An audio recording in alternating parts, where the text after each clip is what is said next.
I spoke last night at this time to Innes Willox on this wretched issue of border closures and lockdowns. Gladys Berejiklian, increasingly irritated by what's coming out of Canberra, is saying Australians must be able to move freely around the country, irrespective of whether they've been vaccinated. She's right when she says there should be no internal borders. There should be free movement within Australia, vaccine or no vaccine. She said, quote, "The vaccine is our way of dealing with international borders. There is no basis," says Gladys, "for states closing borders to other states." Well, Gladys has no doubt set up an arm wrestle with the National Cabinet because the Prime Minister is now talking about domestic vaccination passports. Now, I repeat, this has an awful smell of electioneering about it. Other governments have won elections, having brainwashed Australians into believing that they were going to die if it hadn't been for the government. I won't be giving up on this. But Innes Willox joins me on another matter, and that's the Fair Work Commission deliberating on an ACTU push for a 3.5% minimum wage increase, equivalent to $26.38 a week from July. Innes Willox, who understands the pressures on business better than most, is arguing before the Fair Work Commission for a 1.1% increase or $8.29. Innes joins me again. Innes, thank you for your time. It's very much appreciated. Just a quick one on the border closure issue that you and others have been fighting about. Any movement in government?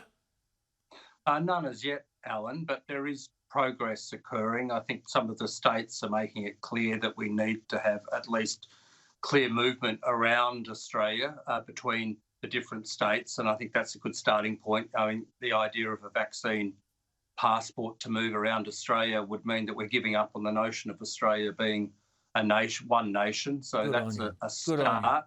Good on you. That we will push back against that very strongly, and then we'll continue to push hard around. Yeah, I think many border. backbenchers as a result of the debate now, from Jane Herd-Licker and yourself, and of course others, many government backbenchers are uneasy. But if you're a travel agency business like Flight Centre's Graham Turner, this is economic suicide, isn't it? Well, that's right. I mean, for Graham and other businesses that are tourism related or accommodation related, this is just going to be a killer blow, basically. And it's very important that we do work to keep our borders open, to keep people moving, to keep people moving around the country. And then that we try as quickly as possible. Say it's by 1 December. The federal government says, well, give us a roadmap. Give us a roadmap. That's what you're saying. Give us a roadmap. That's exactly right. As Matt Canavan says, things need to be debated. So eventually we'll open up. Shouldn't we know the details? Let me go to these employment things. New unemployment figures today, 5.5%. Do you believe that? Well, it's the new number, but there are a lot of people who dropped out of the labour market, quite frankly, as a result of COVID and the economic pressures that we're seeing. So, but it's good that there is movement to get people back into work. And what you were talking about earlier, Alan, was around the ACTU push for a 3.5% wage increase. That would just send unemployment back up immediately. There'd be a lot of businesses, small in particular, who just walk to the front door, open it, lock it and walk away if that was to occur.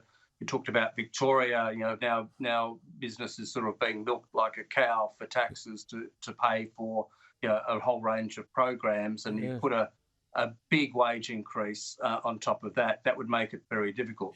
It's just about the worker, though. The workers' wages have really been very plateaued, haven't they? What do you say to the worker?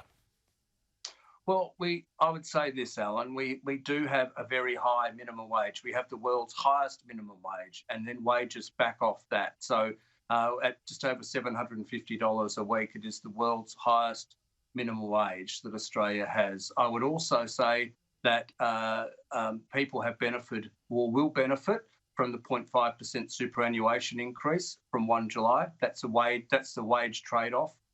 From the last year's budget, there's about a 1.6% increase for low and middle income earners through the tax offset.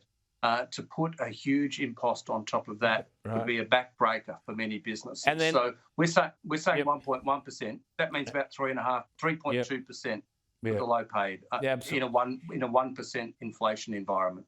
Just a quick one on underemployment, which is at over 8%, youth unemployment at 15.6%, yet there are thousands and thousands of jobs that can't be filled. How the hell do you add this up? Is this a shortage of skilled labour? Well, it is absolutely, Alan. It is. We are now seeing the result of not skilling up our young people and our workforce as we should have for the past decade or so, and we just don't have the people with the right skills for the right job. So you have businesses right across the range. So let's look at hospitality who say they just can't get young people to work there. They can't get chefs. They can't get waiting staff. The number one job, Alan, that is wanted in Australia is chefs. We just don't have enough of them. So we've got to think about where we direct our young people to where the jobs are. And they just don't have a lot of them just don't have the skills for it at the moment. And that's a big national challenge. Yeah. And that's why youth unemployment is as high as you say. It's just not sustainable. And it's going to be an economic weight around our neck for many years to come.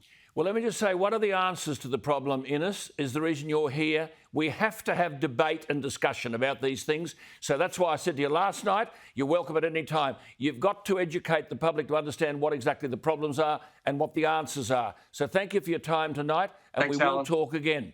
That's very important. Thank you. You're most welcome. Innes Willox, the Australian Industry Group Chief Executive. What do you think? Email me, alan@skynews.com.au, or the text line 0414 000 848.